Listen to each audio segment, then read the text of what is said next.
जय श्री कृष्णा दोस्तों, मेरे YouTube चैनल पे आप सभी का हार्दिक स्वागत अभिनंदन है। भक्तों, राधे राधे आप सभी को। भक्तों, आप कुछ ऐसी चीजें हैं जिन्हें हमें लड्डू गोपाल जी को भूल कर भी नहीं खिलाना चाहिए। गलती से भी हमें ये कार्य नहीं करना, नहीं तो इससे क्या होता है, पूरा घर नष्ट हो जाता है, बर्बाद हो जाता है। भक्तों, एक बार मेरे साथ आप सभी लोग पूरी श्रद्धा भाव से, प्रेम पूर्वक, श्रद्धा पूर्वक आप सभी लोग एक साथ कमेंट बॉक्स में लिखें जय श्री कृष्णा, राधे राधे। भक्तों, जब भी हम हिंदू धर्म में पूजा पाठ, घर की बात करते हैं या फिर लड्डू गोपाल की बात करते हैं तो भक्तों, घर घर में काफ़ी सारे लोग जो श्री कृष्ण भक्त होते हैं, आजकल तो सबके घर में ही लड्डू गोपाल जी रखे हुए हैं। सभी लोग उनकी पूजा करते हैं। वह सभी अपने घर में लल्ला को जरूर रखते हैं। हर घर के मंदिर में प्रायः लड्डू गोपाल जी देखने को मिलते हैं। पर कुछ लोग शुरुआत में तो भगवान को स्थापित करने के साथ साथ नियम का पालन भी करते हैं, लेकिन धीरे धीरे बाद में नियमों को अपने अनदेखा कर देते हैं। प्रिय भक्तों, प्रिय मित्रों, अगर आपके घर में भी लड्डू गोपाल जी हैं तो लड्डू गोपाल की सेवा के अलावा रोजाना के कामों में भी कुछ नियमों का पालन करना आपका कर्तव्य और धर्म बनता है। प्रिय भक्तों, प्रिय मित्रों, इस वीडियो में मैं आप सभी को लड्डू गोपाल की कुछ बहुत ही विशेष खास महत्वपूर्ण बातें आपको बताने जा रही हूँ, जो कि बहुत ही महत्वपूर्ण सारी बातें हैं, जो कि आप लोग अपने घर में काफ़ी लोग, सभी लोग लड्डू गोपाल की सेवा करते हैं, लल्ला की मूर्ति को रखते हैं और बड़े प्रेम भाव से, श्रद्धा भाव से अपने घरों में रखते हैं। लेकिन वो लोग कुछ नियम होते हैं जिनका पालन करना भूल जाते हैं। शुरुआत में तो बड़े अच्छे से नियमों का पालन करते हैं, परंतु अपने घर के दिनचर्या के कामों में इतना लोग व्यस्त हो जाते हैं कि उन नियमों को, उन पालन को करना वो भूल जाते हैं। उनके दिमाग से बिसर जाता है, यानी कि भूल जाता है। तो प्रिय भक्तों, इस वीडियो में मैं आपको वही सारी बातें बताने वाली हूँ। आप सभी लोग वीडियो को काट काट कर बीच में बिल्कुल ना देखें और स्किप करके ना देखें, वीडियो को भगा भगा करके भी ना देखें। अगर आप इस तरह से वीडियो को देखेंगे तो आपकी समझ में बिल्कुल बात आएगी नहीं, आपके पल्ले थोड़ी सी भी बात नहीं पड़ेगी। तो प्रिय भक्तों, मैंने ये सोचा कि इस वीडियो में मैं आप सभी को बता सकूं, क्योंकि काफ़ी लोग, सभी लोग घरों में रखते हैं लड्डू गोपाल को और उनकी सेवा करते हैं। तो प्रिय भक्तों, नियमों को, बातों को भी, कुछ बातें ऐसी होती हैं जो हम जानते हैं, कुछ बातें ऐसी होती हैं जिनका हमें ज्ञान नहीं होता है, हम जानते नहीं हैं। कहीं से सुनते हैं तब जानते हैं, कहीं से कोई बताता है तब उस बात की हमें ज्ञान की प्राप्ति होती है। तो प्रिय मित्रों, प्रिय भक्तों, आप सबसे मेरा निवेदन है, हाथ जोड़ करके आप सभी से मेरा रिक्वेस्ट है कि वीडियो को आप अंत तक अवश्य देखें और तभी आपको सफलता हासिल हो सकेगी और लड्डू गोपाल की पूजा का पूर्ण फल आपको प्राप्त होगा। मित्रों, भक्तों, आप सभी से मेरा छोटा सा निवेदन और रिक्वेस्ट है हाथ जोड़कर कि आपको अगर यह वीडियो पसंद आए तो प्लीज अपना चैनल किरण वास्तु टिप्स 09 चैनल को अभी आप सब्सक्राइब कर लीजिएगा। वीडियो को लाइक करें, ज्यादा से ज्यादा लोगों के पास शेयर करें ताकि उन लोगों को भी इस बात की ज्ञान की प्राप्ति हो सके। और दोस्तों, कमेंट्स बॉक्स में जय श्री कृष्णा, राधा रानी की जय आप अवश्य ही लिखें। चलिए वीडियो को प्रारंभ करते हैं और सभी महत्वपूर्ण बातों को हम जानते हैं। प्रिय भक्तों, अगर आपने भूल से भी इस छोटी सी गलती को कर लिया तो आपकी सारी सेवा बेकार हो जाती है। एकदम यह बात सच्ची है उन करोड़ों भक्तों, कृष्ण भक्तों द्वारा जो अक्सर अपने जीवन में लड्डू गोपाल की नटखट शरारतों को प्रत्यक्ष अनुभव और दर्शनों का महासौभाग्य पाते हैं। जैसे कोई छोटा सा मासूम सा बच्चा हो और आप उसको पीट दें, लेकिन फिर थोड़ी देर बाद आप उसे प्यार भी करते हैं और बुलाते हैं तो वह अपनी मार को भूल करके वह आपके पास खिलखिलाते हुए, हंसता हुआ चला आता है। उसी तरह प्रिय भक्तों, कोई बड़े से बड़ा पापी भी अगर अच्छा इंसान बनना चाहता है तो वह भी प्रेम से अगर लड्डू गोपाल को प्यार से बार बार बोलता है तो लड्डू गोपाल ठुमक ठुमक करके, हंसते हुए, खिलखिलाते हुए उसके पास पहुँच जाते हैं।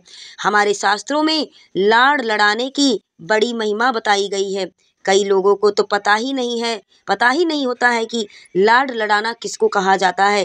प्रिय भक्तों, प्रिय मित्रों, लाड़ लड़ाना वह तरीका है जिससे अनंत ब्रह्मांड को जन्म देने वाला, पालने वाला और नष्ट करने वाला परम सत्ता आपके बंधन में बंध जाता है। वह यह आपके ऊपर है कि आप उन्हें किस रिश्ते में बांधना चाहते हैं।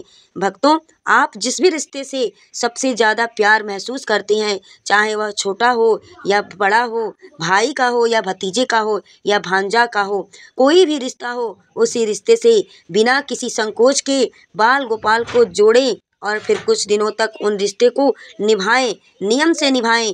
आप चमत्कार देखिएगा, कुछ दिन बाद भले ही आप उस रिश्ते को भूल जाएंगे, पर आपके लड्डू गोपाल नहीं भूलेंगे। तो भक्तों, प्रिय भक्तों, मित्रों, आप देखेंगे, आपको जानकर यह बहुत आश्चर्य होगा। आप आश्चर्यचकित रह जाएंगे कि जब रिश्ता लड्डू गोपाल आपसे निभाते हैं तो दोस्तों, मैं जानती हूँ सुनने में थोड़ा सा अजीब आपको लगेगा, और लाड लड़ाने में बस यही गहरी मानसिकता होती है कि लड्डू गोपाल से हमारे या आपसे जो भी रिश्ता आपने जोड़ा है, मन ही मन, अंदर ही अंदर आप वह रिश्ता निभाते रहें। और मन में ही अगर भावना करने में दिक्कत आ रही है तो आप चाहे तो कोई भी मूर्ति, प्रतिमा, किसी भी तस्वीर का सहारा ले सकते हैं। अगर मन में लड्डू गोपाल को खाना खिलाने में एकाग्रता नहीं हो रही है तो मूर्ति के सामने भोग लगाएं, दोनों में कोई अंतर नहीं है। इस प्रेम की सच्ची गाथा मैं आपको इस छोटी सी कहानी के माध्यम से बताना चाहती हूँ और बता रही हूँ। तो प्रिय भक्तों, आप सब लोग बिल्कुल ध्यान से इस कहानी को सुनिएगा। प्रिय भक्तगणों, आपको सुनकर बहुत ही आश्चर्य होगा। एक बार की बात है, दो बूढ़ी औरतें थीं, दोनों ही वृद्धा हो चुकी थीं। वृद्धा स्त्रियां थीं, दोनों पड़ोसन थीं और उन दोनों में बहुत ज़्यादा दोस्ती थी और उन दोनों का संसार में कोई नहीं था, इसलिए एक दूसरे का हमेशा साथ देती थी, एक दूसरे का हाथ बटाती थी। एक स्त्री उसमें से हिंदू और एक जैन धर्म की थी। जो हिंदू थी उसने अपने घर में लड्डू गोपाल को विराजमान किया हुआ था और हर दिन बड़े ही प्रेम से लड्डू गोपाल की सेवा करती थी, उनको स्नान कराती थी, धुले कपड़े पहनाती थी, दूध, फल आदि इन सब चीज़ों का भोग अर्पित करती थी। भक्तों, यह उसका नियम था प्रतिदिन का। वह स्त्री लड्डू गोपाल के भोजन का विशेष ध्यान रखती थी, विशेष ख्याल रखती थी। सर्दी हो या गर्मी हो, बरसात हो, हर मौसम में हर मौसम के हिसाब से लड्डू गोपाल को खाना खिलाने की चीज़ें, नए नए वस्त्र, खिलौने, ये सब चीज़ें जब वह बाहर जाती थी तो अपने साथ लेकर आती थी। लड्डू गोपाल के लिए उनके मन में बहुत ज़्यादा प्रेम था और हर समय सेवा भाव में लगी रहती थी।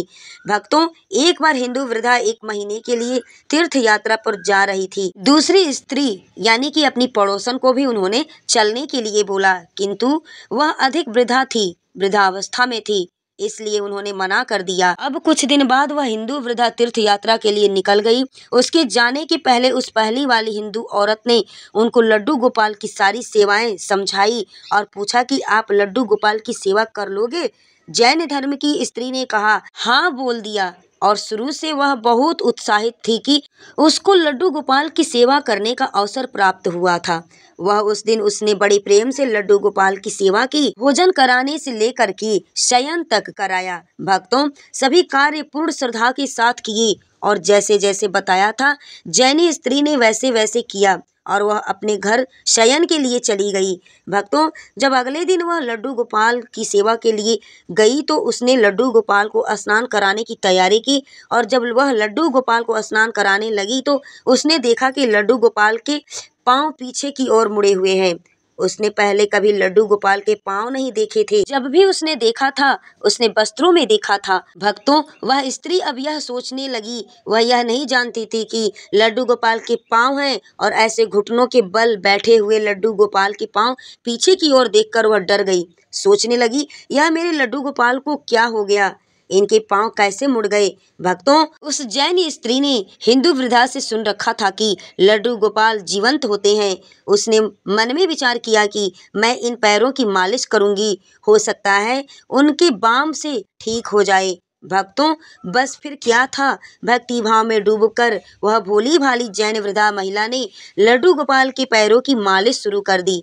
इसके बाद वह नियम से रोज 5 बार उनके पैर की मालिश करने लगी और उस भोली भाली वृद्धा की भक्ति देखकर, प्रेम देखकर, श्रद्धा भाव देखकर के ठाकुर जी का हृदय पवित्र हो उठा, पिघल गया। भक्तों, वत्सल्य भगवान ने अपनी करुणा, अपना प्रेम उस वृद्धा पर उड़ेल दिया। उस वृद्धा महिला पर वे इतने निछावर हो गए, अपना प्रेम उस वृद्धा पर एकदम से निछावर कर दिए। और एक दिन प्रातः काल जैन वृद्धा ने देखा कि लड्डू गोपाल के पांव ठीक हो गए, वह सीधे खड़े हो गए थे। यह देखकर वो बहुत खुश हुई और दूसरी स्त्री के आने की प्रतीक्षा करने लगी। कुछ दिन बाद दूसरी वाली स्त्री, जो हिंदू स्त्री थी, वह आकर के लड्डू गोपाल के उसने दर्शन किए तो डर गई और रोना शुरू कर दिया और अचंभित हो गई, आश्चर्यचकित हो गई और उस स्त्री से उसने पूछा कि मेरे लड्डू गोपाल कहाँ गए। यह सुनकर जैन ने उसको सारी बात बताई और यह बात सुनकर कि वह हिंदू वृद्धा स्त्री एकदम से सन्न रह गई, उसको सन्नाटा छा गया और उनको लेकर के अपने घर आ गई। वहां जाकर उसने देखा कि लड्डू गोपाल मुस्कुरा रहे थे। वह लड्डू गोपाल के चरणों में गिर पड़ी। अब वह बोली, हे गोपाल, आपकी लीला अपरंपार है, निराली है। मैंने इतने वर्षों तक आपकी सेवा की किंतु आपको नहीं पहचाना। तब वह हिंदू वृद्धा जैन वृद्धा से बोली कि तू धन्य है, तुझे नहीं मालूम कि हमारे लड्डू गोपाल के पांव तो ऐसे ही पीछे थे, किंतु तेरी भक्ति और प्रेम ने लड्डू गोपाल के पांव भी सीधे कर दिए हैं। उस दिन के बाद उन दोनों स्त्रियों के मध्य प्रेम भाव और अधिक बढ़ गया और मिलकर लड्डू गोपाल की सेवा करने लगी। जब तक दोनों जीवित रहीं, लड्डू गोपाल की सेवा करती रहीं। भक्तों, हम कितनी एकाग्रता से, कितनी मन भाव के अंदर डूब करके लड्डू गोपाल की ध्यान से सेवा करती हैं। वह मैटर कहता है कि अंदर ही अंदर आपको एक रिश्ता जोड़ करके लड्डू गोपाल से पुत्र का रिश्ता हो, किसी तरह का भाई का रिश्ता हो या फिर किसी भी तरह का पिता का रिश्ता हो, हर तरह जो भी आप रिश्ता जोड़ना चाहते हैं उसकी जगह आप रिश्ते को जोड़ करके मन ही मन, अंदर ही अंदर वह रिश्ता निभाएं। मन में भाव करने की दिक्कत आती है तो आप एक लड्डू गोपाल को लेकर के आई हैं, उनकी सेवा करिए। खेल खेल में लड्डू गोपाल तब आपके अपने बन जाएंगे, आपको पता भी नहीं चलेगा। भक्तों, प्रिय भक्तगणों, आगे बढ़ने से पहले लड्डू गोपाल के लिए एक लाइक तो बनता है, तो सभी लोग लाइक करें। भक्तों, कुछ लोग इन सबको अंधविश्वास, समय की बर्बादी कह सकते हैं, लेकिन भक्तों यह पता ही नहीं है कि यही बाल गोपाल चैतन्य महाप्रभु की गुरु माता के यहाँ पानी भरना, झाड़ू लगाना, खाना बनाना और बर्तन मांजने तक का काम करते थे। यही बाल गोपाल बूढ़े वल्लभाचार्य जी को रोज सुबह हाथ पकड़कर गुरु वल्लभाचार्य जी को रोज सुबह हाथ पकड़कर बाथरूम शौच कराने के लिए खेतों में लेकर जाते थे। और मित्रों, मैं आपको क्या कहूँ, आपको मैं क्या बताऊँ, बाल गोपाल की बातें। कभी किसी गरीब भक्त की लड़की की शादी के लिए कैसे रुपए घर में रखे नरसिंह की कथा आपने सुनी होगी, और कभी किसी भक्त को दुश्मनों की जानलेवा हमलों से बचाया है। इन लड्डू गोपाल ने अपने भक्तों को दुश्मनों के जानलेवा हमलों से भी बचाया है। भक्तों, इसी बाल गोपाल ने कितनों को फर्जी मुकदमों से बचाया है, तो कितनों की सालों पुरानी बीमारियों के दर्द को सेकंड में हर लेने को खत्म कर दिया है। यही बाल गोपाल है जो एक्सीडेंट में, अपाहिज दुर्घटनाओं को थोड़ी सी मामूली सी फिसलने वाली घटना में बदल देते हैं।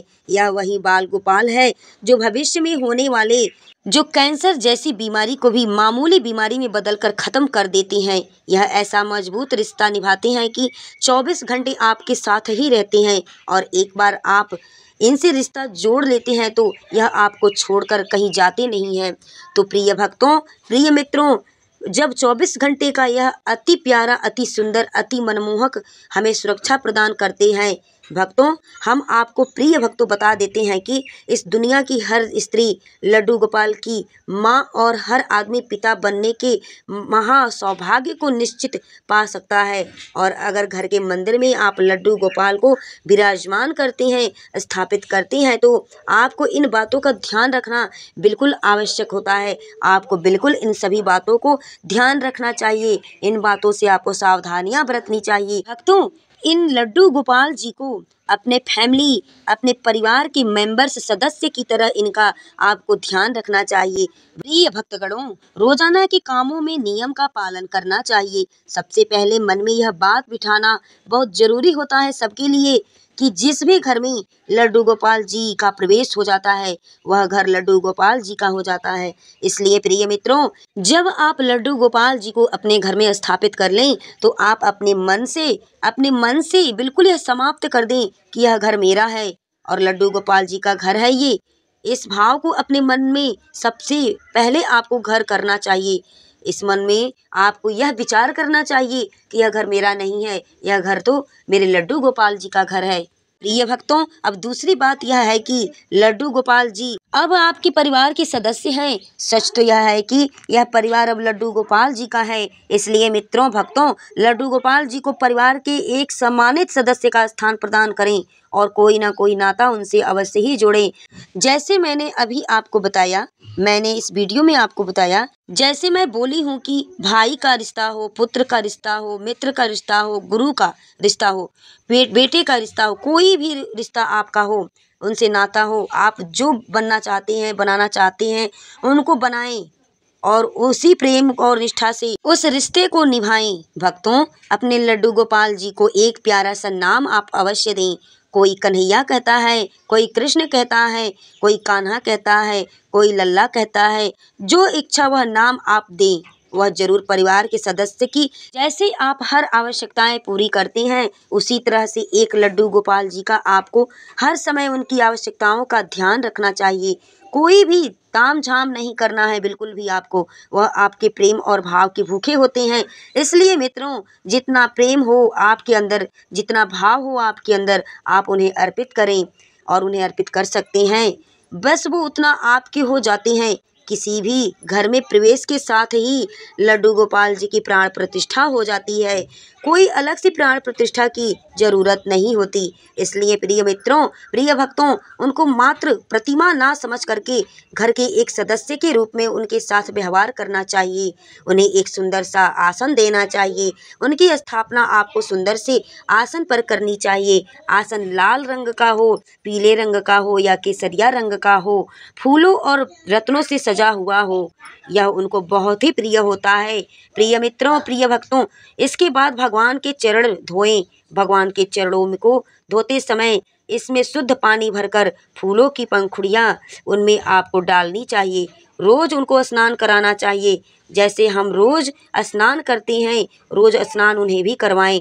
प्रतिदिन सुबह सुबह प्रेम पूर्वक उनको जगाना चाहिए। जागो मोहन, जागो मोहन, प्यारे प्यारे, एक एक भजन गाएं, गीत गाएं।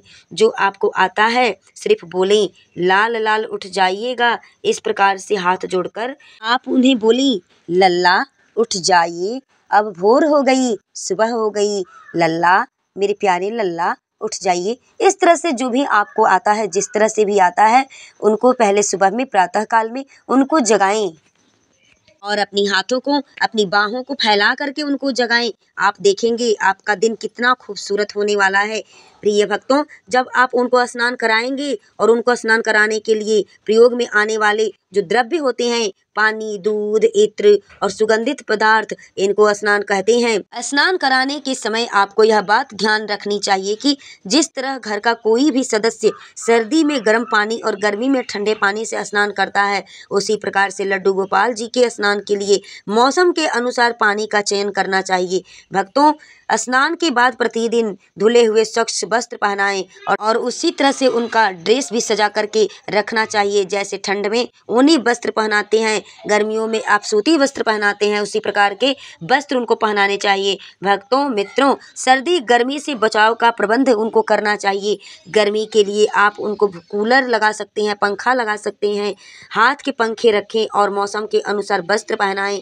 उनसे बात करते रहें। जब आप उनका श्रृंगार आदि कर रहे हो तो लड्डू गोपाल से प्रेम पूर्वक बातें करें, उनके साथ खेलें। जिस प्रकार घर के बाकी सदस्यों को आप भोजन कराते हैं, उसी प्रकार से उनको भोजन कराएं। पहले लड्डू गोपाल को भोजन कराएं, बाद में स्वयं भी भोजन ग्रहण करें। वह भोजन भी अमृत से 1000 गुना बढ़कर होता है। अगर आप बीमार नहीं हैं तो आपको ऐसा ही करना चाहिए।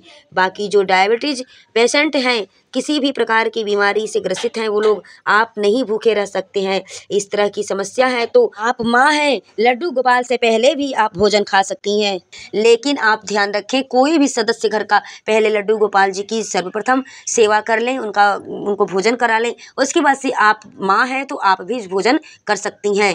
आइए भक्तों, अब जानते हैं जन्माष्टमी पर श्री कृष्ण की जन्म कथा। भक्तों, लड्डू गोपाल जी की यह कथा सुनने से समस्त तकलीफें, बीमारियां सब समाप्त हो जाती हैं और पितृ दोष, मंगल दोष, काल सर्प दोष, छड़ी दोष तुरंत ठीक सभी हो जाते हैं। और भक्तों, इस कथा को बीच में नहीं छोड़नी चाहिए, इसलिए इस कथा को बीच में ना छोड़ें, पूरी कथा अवश्य सुने। भक्तों, पौराणिक कथाओं के अनुसार भाद्रपद माह में कृष्ण पक्ष की अष्टमी तिथि को भगवान श्री कृष्ण का जन्म हुआ था। माता देवकी की 8वीं संतान के रूप में जन्म लिया था इन्होंने। और श्री कृष्ण जी का जन्म मथुरा में कंस के कारागार में हुआ था।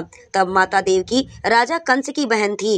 कंस को सत्ता का लालच था। उसने अपने पिता राजा उग्रसेन की राजगद्दी छीनकर उन्हें जेल में बंद कर दिया था और स्वयं को मथुरा का राजा घोषित कर दिया था। राजा कंस अपनी बहन देवकी से बहुत प्रेम करते थे। उन्होंने अपनी बहन का विवाह वासुदेव से कराया था।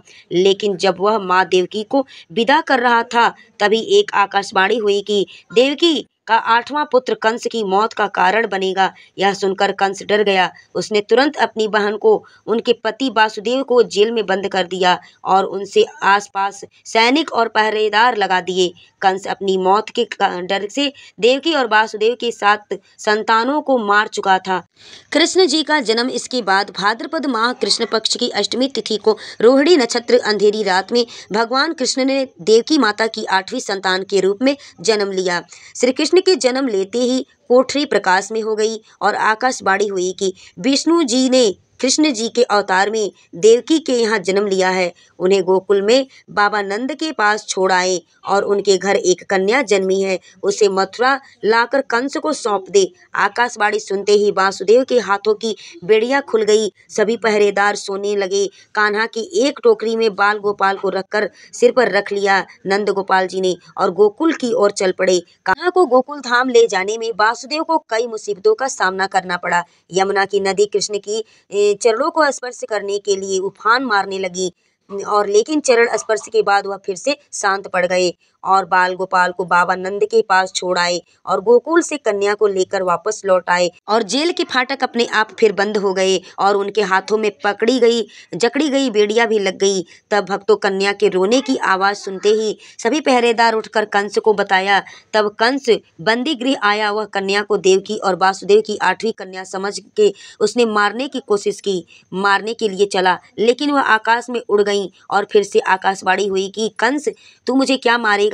तुझे मारने वाला अब इस दुनिया में पैदा हो चुका है। बाबा नंद और उनकी पत्नी माँ यशोदा ने कृष्ण जी का पालन पोषण किया। राजा कंस ने कृष्ण जी का पता लगाकर उन्हें मारने की खूब कोशिश की, लेकिन कंस की सारी कोशिशें विफल हुईं और कृष्ण जी को कोई मार नहीं सका। अंत में श्री कृष्ण ने कंस का वध किया। राजा उग्रसेन को फिर मथुरा की गद्दी सौंप दी। इस तरह से प्रिय मित्रों, प्रिय भक्तों, यह जन्माष्टमी की व्रत कथा पूरी हुई। तो प्रिय भक्तों, प्रिय मित्रों, यह कथा हमारे वात्सल्य यानी बाल रूप में भगवान श्री कृष्ण के जन्म की कथा है। तो आप सभी लोग इस कथा को पूरे विस्तार से समझ चुके होंगे। आप लोगों को अगर कथा यह वीडियो अच्छी लगी हो तो प्लीज अपना चैनल किरण वास्तु टिप्स 09 को आप सभी लोग सपोर्ट करें, चैनल को सब्सक्राइब करें, वीडियो को लाइक करें, लोगों के पास शेयर करें, कमेंट्स में जय श्री कृष्णा आप अवश्य लिखें। प्रिय मित्रों, ऐसे ही वीडियो ज्ञानवर्धक कहानियां टोटके उपाय पाने के लिए आप चैनल को सब्सक्राइब कर लें, बेल नोटिफिकेशन को ऑन कर लें ताकि आने वाली